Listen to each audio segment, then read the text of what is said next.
서울의 화려한 야경이 내려다 보이는 도심의 한복판. 불빛은 여느 때와 다름없이 찬란하지만 그 불빛 아래를 걷는 청년들의 발걸음은 그 어느 때보다 무겁습니다. 한때 M4 세대라는 단어가 유행하며 희망을 뒤로 미뤘던 청년들은 이제 포기를 넘어 생존의 위협을 마주하고 있습니다. 통계청이 발표한 최근 고용 동향과 가계금융복지 조사 결과는 수치 그 이상의 공포를 보여줍니다. 2030세대의 가구당 평균 부채는 역대 최고치를 경신했으며 자산 대비 부채 비율은 전 세대 중 가장 가파른 상승 곡선을 그리고 있습니다. 이는 단순한 경기 침체의 신호가 아닙니다. 대한민국 경제의 허리이자 미래 동력인 청년층의 경제적 토대가 뿌리째 흔들리고 있다는 위험한 경고음입니다. 우리는 흔히 경제 위기를 거시적인 지표로만 판단하곤 합니다. GDP 성장률, 경상수지 흑자 규모, 외환 보유액 같은 거대한 숫자들에 매몰되어 그 뒤에 숨겨진 개인의 삶을 간과하기 쉽습니다. 하지만 진짜 위기는 거실의 가계부에서 시작됩니다. 퇴근길 편의점에서 도시락 하나를 고를 때도 가격표를 몇 번씩 확인해야 하는 현실. 월급의 절반 이상이 대출이자와 월세로 빠져나가는 구조 속에서 저축은 사치가 되었습니다. 과거 고도 성장기에는 열심히 일하면 자산을 축적할 수 있다는 믿음이 있었지만 지금의 2030에게 그 믿음은 이미 깨진 지 오래입니다. 자산 가격의 폭등과 실질 임금의 하락은 계층 이동의 사다리를 걷어찼고 그 자리를 채운 것은 막막한 불안감입니다. 더 큰 문제는 이 불안이 단기적인 현상에 그치지 않을 것이라는 점입니다. 금리는 여전히 높은 수준을 유지하고 있으며 글로벌 공급망 재편과 지정학적 리스크는 물가를 끊임없이 압박하고 있습니다. 중앙은행이 인플레이션을 잡기 위해 금리를 올릴 때마다 영혼까지 끌어모아 내 집 마련에 나섰던 청년들은 이자 부담이라는 직격탄을 맞습니다. 가처분 소득이 줄어드니 소비는 위축되고 이는 다시 기업의 실적 악화와 고용 불안으로 이어지는 악순환의 고리가 형성됩니다. 오늘날 대한민국 청년들이 마주한 이 무거운 현실은 과연 어디서부터 시작되었으며 우리는 지금 어떤 변곡점에 서 있는 것일까요? 어둠이 짙게 깔린 도시의 골목마다 들려오는 낮은 한숨 소리에 귀를 기울여야 할 때입니다. 이곳에서부터 대한민국 경제의 실상을 다시 써내려가야 합니다. 위기는 예고 없이 찾아오는 것처럼 보이지만 사실 언제나 미세한 징후를 먼저 남깁니다. 최근 대한민국 2030세대의 경제지표에서 포착되는 가장 위험한 신호는 소득의 정체와 지출의 구조적 고착화입니다. 통계청의 가계동향조사에 따르면 20대와 30대 가구의 실질 소득 증가율은 물가 상승률을 밑돋돌기 시작한 지 오래되었습니다. 겉으로 보기에는 명목임금이 상승한 것 같지만 우리가 매일 마주하는 식료품비, 교통비, 공공요금 등의 생활물가는 그보다 훨씬 가파르게 치솟았습니다. 특히 청년층의 지출 구조를 살펴보면 필수 생존 비용인 주거비와 통신비, 그리고 과거 대출의 이자 비용이 전체 지출의 40% 이상을 차지하고 있습니다. 이는 개인의 노력으로 통제할 수 없는 고정 비용이 비대해졌음을 의미하며 경제적 유연성이 완전히 사라졌다는 증거이기도 합니다. 금융시장의 지표 역시 비관적인 전망을 뒷받침합니다.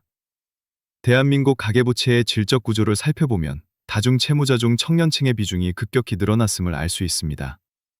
특히 1금융권이 아닌 저축은행이나 카드론, 현금 서비스 등 고금리 2금융권으로 밀려나는 청년들이 급증하고 있습니다. 이는 시중 유동성이 축소되는 긴축의 시대에 가장 먼저 타격을 입는 취약계층이 바로 2030이라는 사실을 극명하게 보여줍니다. 자산가격 상승기에 소외되지 않기 위해 뛰어들었던 주식과 가상화폐 시장의 폭락은 이들에게 단순한 투자 손실을 넘어 부채의 덫을 안겨주었습니다. 이른바 레버리지를 활용한 투자가 자산 형성의 지름길이 아닌 생존을 위협하는 부메랑이 되어 돌아온 것입니다. 더욱 우려스러운 것은 이러한 경제적 압박이 청년들의 생애주기 선택에 미치는 영향입니다. 결혼과 출산이라는 생애중 대사가 경제적 이유로 무기한 연기되거나 포기되고 있습니다.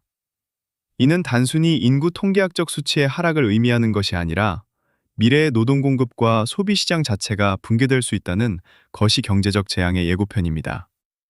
한국은행이 발표한 금융안정 보고서에 따르면 청년층의 부채 상환 능력 지수는 전 연령대 중 가장 낮은 수준을 기록하고 있습니다.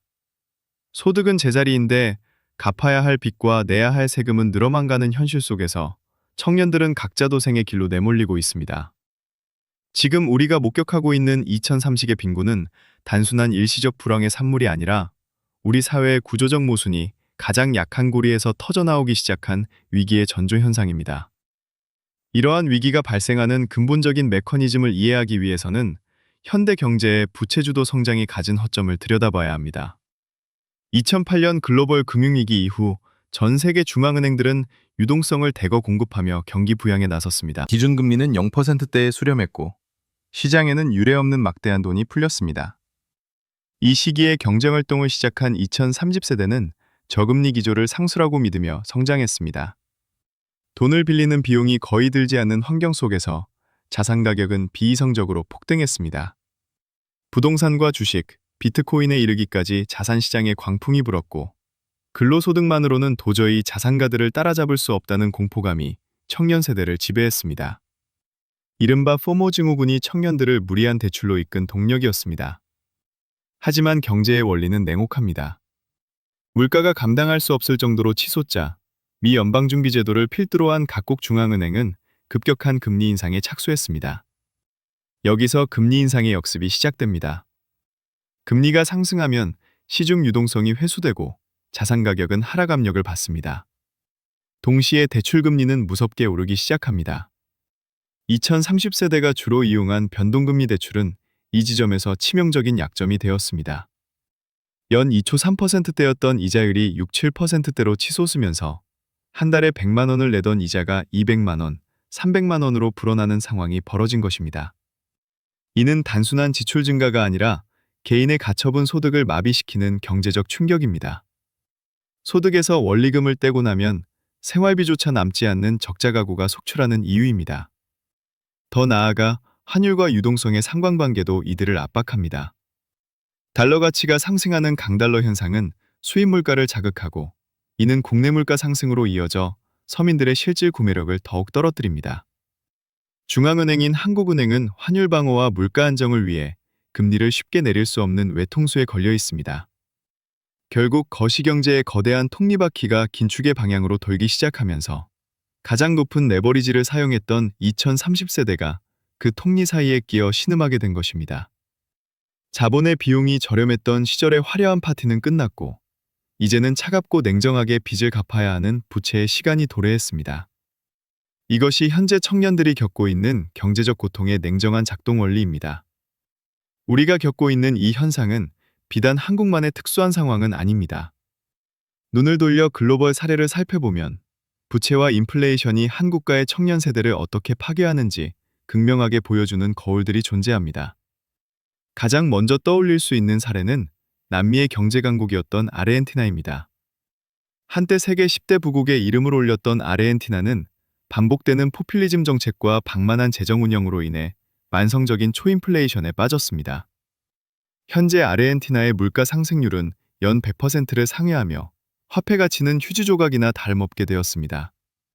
이곳의 2030세대에게 저축이라는 개념은 사라진 지 오래입니다. 월급을 받자마자 가치가 떨어지기 전에 물건으로 바꾸거나 달러를 암시장에서 구해야 하는 처절한 생존 게임이 일상이 되었습니다. 미래를 계획할 수 없는 경제 구조가 청년들의 꿈을 어떻게 압살하는지 아르헨티나는 여실히 보여줍니다. 유럽의 그리스 역시 뼈아픈 교훈을 줍니다. 2010년 유로존 재정위기의 진원지였던 그리스는 국가부도 위기 속에서 혹독한 긴축 정책을 시행했습니다. 그 과정에서 가장 먼저 희생된 것은 청년 실업률이었습니다. 당시 그리스 청년 실업률은 50%를 넘어섰고 고등교육을 받은 인재들은 일자리를 찾아 자국을 탈출하는 브레인드레인 현상이 가속화되었습니다. 국가의 채무가 개인의 삶을 어떻게 저당 잡는지, 그리고 무너진 경제 시스템을 복구하는 데 얼마나 오랜 시간이 걸리는지를 그리스의 청년들은 온몸으로 증명하고 있습니다. 터키 또한 리라와 가치 폭락과 비상식적인 저금리 정책의 고집으로 인해 청년들이 극심한 생활고에 시각하고 있습니다. 이들 국가의 공통점은 경제 지표의 관리에 실패했을 때 그 고통의 무게가 사회적 자산이 적은 청년층에게 집중된다는 사실입니다. 반면 베네수엘라의 사례는 더욱 극단적입니다. 숭고한 석유 자원에도 불구하고 경제정책의 실패로 화폐 시스템이 붕괴되자 청년들은 생존을 위해 국경을 넘거나 온라인 게임의 아이템을 팔아 달러를 버는 지경에 이르렀습니다. 이러한 글로벌 사례들은 대한민국이 마주한 현재의 위기가 단순히 지나가는 소나기가 아닐 수 있음을 경고합니다. 우리보다 앞서 위기를 겪은 국가들의 청년들은 여전히 그 후유증에서 벗어나지 못하고 있습니다. 한국의 2030세대가 겪고 있는 고물가와 고금리, 그리고 자산 격차의 심화는 글로벌 경제 위기의 문법과 맞닿아 있습니다. 우리가 이들의 사례를 반면교사 삼아 지금의 매듭을 풀지 못한다면 우리 청년들의 미래 역시 이들 국가의 전철을 밟지 않으리라는 보장이 없습니다. 글로벌 위기의 파고가 한국이라는 특수한 환경과 만났을 때 그 파괴력은 더욱 증폭됩니다. 한국 경제에서 2030의 빈곤이 미치는 가장 치명적인 영향은 바로 소비의 실종입니다. 경제학적으로 볼 때 20대와 30대는 생애 주기상 소비 성향이 가장 높은 집단입니다. 결혼, 육아, 내 집 마련, 자기 개발 등 막대한 지출이 일어나는 시기이기 때문입니다. 하지만 현재 한국의 청년들은 과도한 부채 상환 부담으로 인해 지갑을 굳게 닫았습니다. 가계 소득에서 원리금 상환액이 차지하는 비중인 DSR, 총부채 원리금 상환 비율이 임계치를 넘어서면서 내수 경기는 급격히 얼어붙고 있습니다. 청년들이 소비를 줄이면 외식업, 서비스업, 유통업이 타격을 입고 이는 다시 자영업자의 몰락과 기업의 매출 감소로 이어지는 하방 압력을 만듭니다. 부동산 시장 역시 기형적인 구조로 변모하고 있습니다. 한국 경제의 고질병인 부동산 불패 신화는 2003국에게 패닉 바잉을 강요했습니다. 높은 가격에 진입한 청년들이 금리 인상의 직격탄을 맞으면서 주택담보대출은 가계경제를 짓누르는 족쇄가 되었습니다. 자산 형성을 위한 수단이었던 집이 오히려 삶의 질을 갉아먹는 괴물이 된 것입니다. 이로 인해 주거 사다리는 끊겼고 전세 사기 등의 사회적 범죄까지 겹치며 청년들의 주거 안정성은 최악의 상황으로 치닫고 있습니다. 이는 단순한 주거 문제를 넘어 결혼 기피와 저출산이라는 거시적 재앙으로 직결됩니다. 대한민국 합계 출산율 0.7명의 기저에는 나 하나 건사하기도 힘든 경제적 지옥이라는 청년들의 절규가 깔려 있습니다. 더욱 심각한 것은 사회적 유동성의 고착화입니다. 부모 세대의 경제력에 따라 자녀의 출발선이 결정되는 수저계급론은 이제 단순한 냉소가 아닌 통계적 사실로 굳어지고 있습니다. 근로소득을 통한 자산 축적이 불가능해진 사회에서 청년들은 근로 의욕을 상실하고 이는 국가 전체의 생산성 저하로 이어집니다. 노동의 가치가 투기의 가치에 밀려난 사회는 건강한 성장을 지속할 수 없습니다. 1997년 IMF 외환위기가 기업의 도산을 통한 구조조정이었다면 지금의 위기는 청년이라는 인적 자본에 서서히 진행되는 괴사라고 볼 수 있습니다. 한국 경제의 핵심 엔진인 2003국이 멈춰선다는 것은 대한민국이라는 거대한 배가 동력을 잃고 망망대해에서 표류하게 된다는 것을 의미합니다. 위기가 심화됨에 따라 정부와 중앙은행의 움직임도 긴박해지고 있습니다. 한국은행은 물가 안정과 금융 안정이라는 두 마리 토끼를 잡아야 하는 절박한 상황에 놓여 있습니다. 인플레이션을 억제하기 위해 금리를 올리면 부채가 많은 2003국 세대의 이자 부담이 가중되어 가계 파산 위험이 커지고 반대로 금리를 낮추면 환율이 요동치고 물가가 걷잡을 수 없이 치솟는 딜레마에 빠진 것입니다. 현재 정부가 내놓고 있는 대책들은 주로 부채의 연착륙에 집중되어 있습니다. 채무조정 프로그램이나 특례보금자리론 같은 정책금융을 통해 청년들의 원리금 상환 부담을 뒤로 미루거나 이율을 낮춰주는 식입니다. 하지만 이는 근본적인 해결책이라기보다 터지기 직전에 폭탄을 잠시 유예하는 응급처치에 가깝다는 비판도 적지 않습니다. 재정 정책 측면에서도 고민은 깊어집니다. 정부는 청년들의 자산 형성을 돕기 위해 청년도약계좌와 같은 저축 장려 상품을 내놓고 주거 지원 예산을 편성하고 있지만 세수 부족이라는 암초에 부딪히고 있습니다. 경기 침체로 인해 법인세와 소득세 수입이 줄어들면서 정부의 가용자원은 한계에 다다랐습니다. 특히 과거 IMF 외환위기 당시와는 달리 지금은 국가 부채 비율 또한 가파르게 상승하고 있어 무제한적인 재정 투입이 어려운 실정입니다. 중앙은행의 긴축기조와 정부의 부양책이 충돌하는 정책 엇박자가 발생할 경우 시장의 혼란은 더욱 가중될 수밖에 없습니다. 이는 결국 시장의 신뢰를 떨어뜨리고 CDS 프리미엄 상승으로 이어져 국가 신용도에 악영향을 미칠 위험이 있습니다. 전문가들은 이제 단순한 현금 지원이나 대출 유예를 넘어선 구조적 접근이 필요하다고 입을 모읍니다. 청년들이 빚을 내어 자산 시장에 뛰어들지 않아도 안정적인 삶을 영위할 수 있도록 양질의 일자리를 창출하고 비정상적으로 비대한 부동산 거품을 점진적으로 제거하는 통찰력 있는 정책이 절실합니다. 또한 금융교육을 강화하여 청년들이 고위험 레버리지의 위험성을 인지하고 체계적인 자산 관리를 할 수 있는 시스템을 구축해야 합니다. 정부와 중앙은행의 대응은 단순히 숫자를 관리하는 기술적 영역을 넘어 무너진 청년들의 신뢰를 회복하고 미래에 대한 예측 가능성을 제공하는 방향으로 나아가야 합니다. 국가 시스템이 개인의 고통을 방관하지 않는다는 확신을 줄 때 비로소 경제의 선순환 구조가 다시 작동할 수 있기 때문입니다. 거대한 경제적 파고 속에서 개인은 어떻게 살아남아야 하는가? 이제 생존 전략은 선택이 아닌 필수입니다. 가장 먼저 선행되어야 할 것은 부채의 다이어트와 냉정한 자기 객관화입니다. 저금리 시대의 관성에 젖어 무리한 대출로 자산을 불리려던 전략은 더 이상 유효하지 않습니다. 지금은 수익률을 쫓기보다 리스크를 관리하며 현금 흐름을 확보하는 방어적 포트폴리오로 전환해야 합니다. 고금리 채무부터 우선순위를 정해 상환하고 불필요한 고정 지출을 과감히 줄여야 합니다. 특히 인플레이션 시대에는 화폐의 구매력이 떨어지기 때문에 단순히 아끼는 것을 넘어 자신의 노동 가치를 높여 실질 임금을 방어할 수 있는 인적 자본에 대한 투자가 그 어느 때보다 중요해졌습니다. 금융 문해력은 이 시대의 강력한 무기입니다.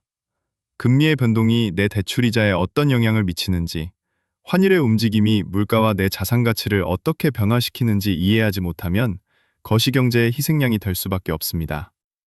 정부가 제공하는 각종 채무조정 제도나 주거지원 정책을 적극적으로 활용하는 정보력 또한 생존 기술입니다.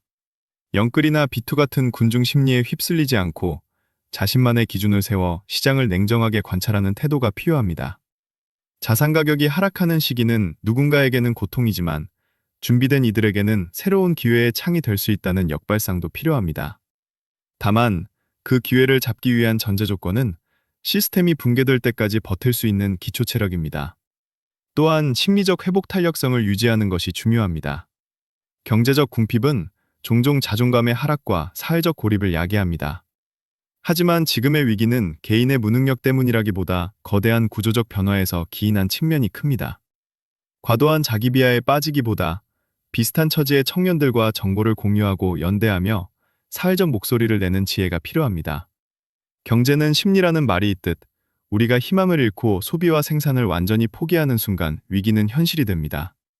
각자 도생의 시대라 할지라도 개인의 철저한 생존 전략과 사회적 안전망이 맞물려야 합니다. 지금의 시련을 단순한 고통으로 흘려보내지 않고 경제적 근육을 키우는 후연의 시간으로 삼는 태도야말로 2000 성복이 마주한 어둠을 건너가는 유일한 등불이 될 것입니다.